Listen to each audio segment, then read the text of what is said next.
یہاں مدرسے میں روزانہ صفائی ہوتی کہ نہیں ہوتی؟ چونکہ دنیا کی اصل گندگی ہے تو جھاڑو ہاتھ سے نہیں چھوٹ سکتا۔ حرم شریف میں دیکھا کیسے چاروں طرف خدام پھر رہے ہوتے ہیں برش لے کر، تو دل پہ غبار ایسے آتا ہے جیسے صحن میں غبار آتا ہے، دل پہ گندگی ایسے آتی ہے جیسے صحن میں آتی ہے۔ تو ہم نے نظام بنایا ہوا ہے، لوگ مقرر ہیں وہ روزانہ جھاڑو دیتے ہیں۔ تمہارا دل ایک آنگن ہے، ایک صحن ہے، اس میں بغض، نفرت، حسد، پتہ نہیں کیا کیا گندگیاں آئیں گی اور آتی رہیں گی۔ بچوں ایک کام کرو، جھاڑو پکڑ لو، صاف کرو۔ یا اللہ معاملہ تجھ سے کرنا ہے، لوگوں سے نہیں۔ کسی نے برا کہا، کسی نے غیبت کی، کسی نے گالی دی، کسی نے دھکا دیا، کسی نے حق مارا، کسی نے کچھ کیا، یا اللہ تیرے سپرد میں نے اپنے دل کو سب سے صاف کیا، میں نے اپنے دل کو سب سے صاف کیا۔ یہ اتنی بڑی عبادت ہے کہ بڑے بڑے نفلوں والے، تہجد والے، حج عمرے روزے والے تمہیں نہیں پکڑ سکیں گے، کیونکہ اس کا کرنے والا دنیا میں کوئی نہیں۔ نفل پڑھنے والے تو بے شمار ہیں، عمرے کرنے والے بے شمار ہیں، علماء بے شمار ہیں، حاجی بے شمار ہیں، سخاوت کرنے والے بے شمار ہیں، لیکن اس ٹکڑے کو صاف کرنے والا لاکھوں میں ایک بھی نہیں ہے۔ مشکل کام ہے، آپ یہ سیکھ لیں، صاف کرو، صاف کرو، صاف کرو۔ یہ رمضان کی سب سے بڑی تیاری اور علم کو حاصل کرنے کی سب سے بڑی چابی ہے کہ اپنے دل کو کھلا کر لو۔ کوئی چیز خالی ہوگی تو کچھ آئے گا۔ جس دل میں بغض بھرا ہو، نفرت بھری ہو، حسد بھرا ہو، کینہ بھرا ہو، اس میں خاک آئے گا، اس میں تو علم کی ایک کرن بھی نہیں آئے گی۔ اس زبان سے چاہے جتنے مرضی موتی بکھیرے، دل اس کا اندھا ہوگا۔ لا تعمل الابصار ولكن تعمل القلوب التي في الصدور۔ یہ آنکھوں سے اندھے نہیں، دل سے اندھے ہیں۔ تو بچوں اپنے دل کو صاف کرنا سیکھو۔ وہ کتنی مشہور حدیث ہے، آپ نے کہا اس دروازے سے ایک جنتی آ رہا ہے، تو ایک انصاری صحابی داخل ہوئے، جوتا ہاتھ میں، داڑھی میں وضو کا پانی۔ اگلے دن اس دروازے سے ایک جنتی آ رہا ہے، تو ایک صحابی آئے، ہاتھ میں جوتا، داڑھی میں وضو کا پانی، وہی صحابی۔ اگلے دن اس دروازے سے ایک جنتی آ رہا ہے، تو وہی صحابی 3 دن جنت کی بشارت لی۔ اس صحابہ کی جماعت میں ایک شخص ہیں جن کا نام ہے عبداللہ بن عمرو بن عاص۔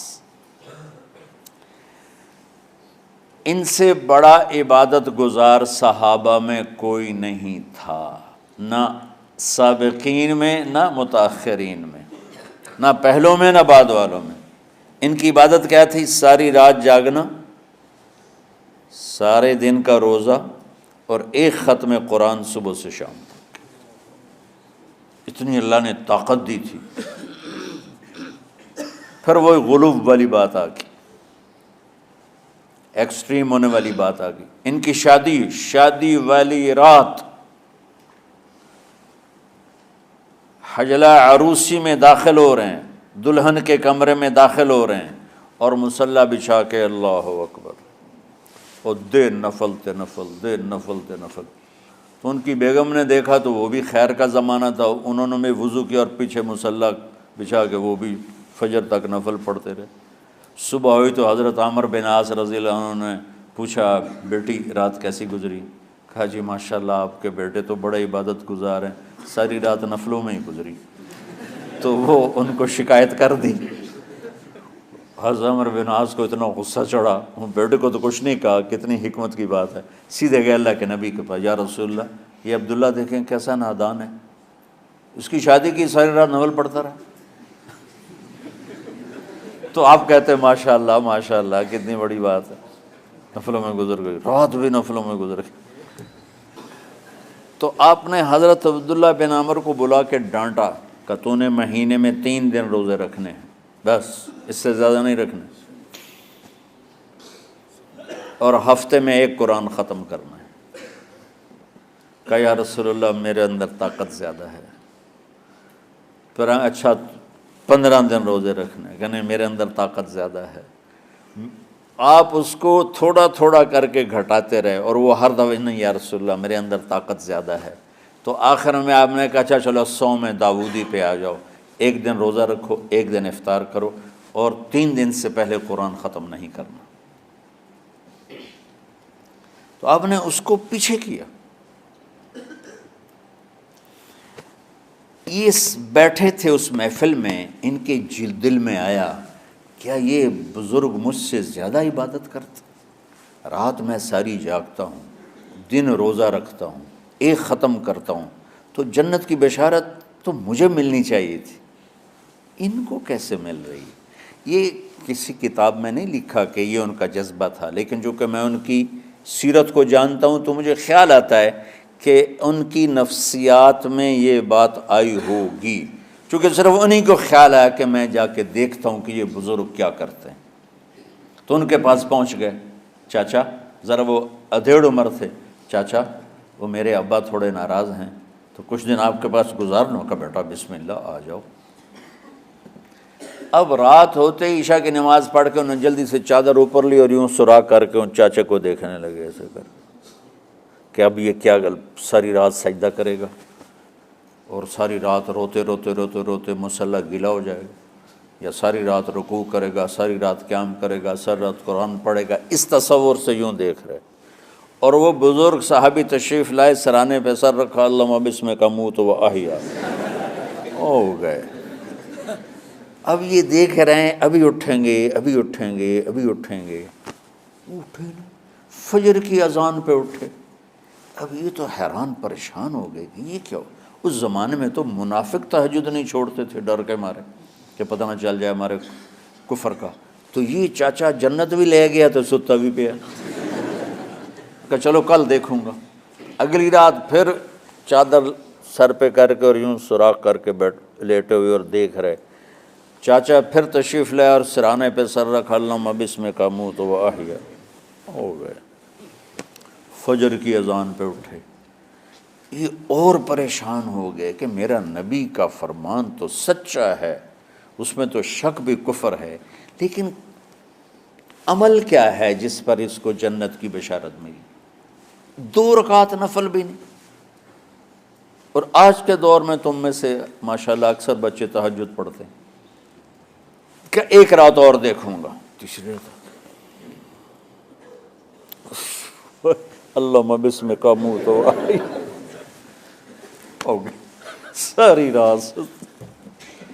تو تیسری رات پھٹ پڑے عبداللہ بن عمر، کہنے لگے چاچا میری ابا سے کوئی لڑائی نہیں تھی، 3 دن میں تیرے بارے میں سنتا رہا، جنتی جنتی جنتی۔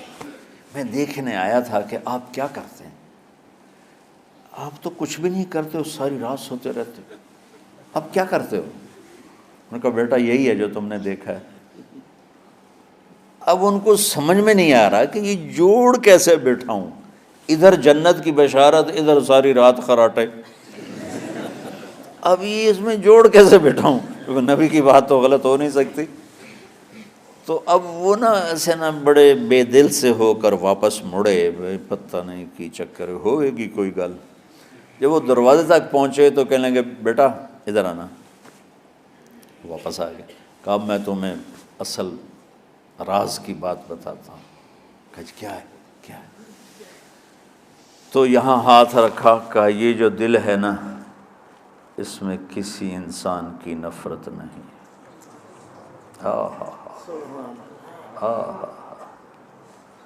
اور جب اللہ کسی کو رزق دیتا ہے، عزت دیتا ہے، مجھے کبھی حسد نہیں ہوا، مجھے خوشی ہوتی۔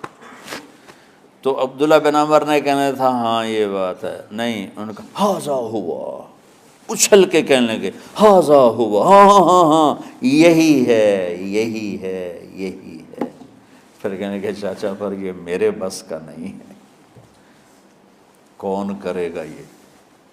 اتنے بڑے آدمی ہو کر کہہ رہے ہیں کہ یہ میرے بس کا نہیں۔ تو بچوں، دنیا میں جنتی بننا ہے اور علم اللہ سے لینا ہے تو اسے صاف کر دو۔ سب کی نفرت سے سب، اس نے مجھے یہ کیوں کہا، اس نے مجھے یوں کیوں دیکھا، اس نے میرے بارے میں یوں کیوں کہا، اس نے میرے بارے میں یہ کیوں لکھا۔ جس کی تعریف ہوتی میری کتنی برائی ہوتی، صرف تعریف تو نہیں ہوتی، بھرا پڑا سوشل میڈیا مجھے گالیاں دیں۔ اللہ کے فضل سے میرے دل میں ایک ذرے کے برابر کبھی کوئی منفی جذبہ نہیں آیا، آئے تو میں دھو کے صاف کر دیتا ہوں، یا اللہ میں نے اپنے دل کو صاف کیا، میرا معاملہ تیرے ساتھ ہے، کسی کے ساتھ نہیں۔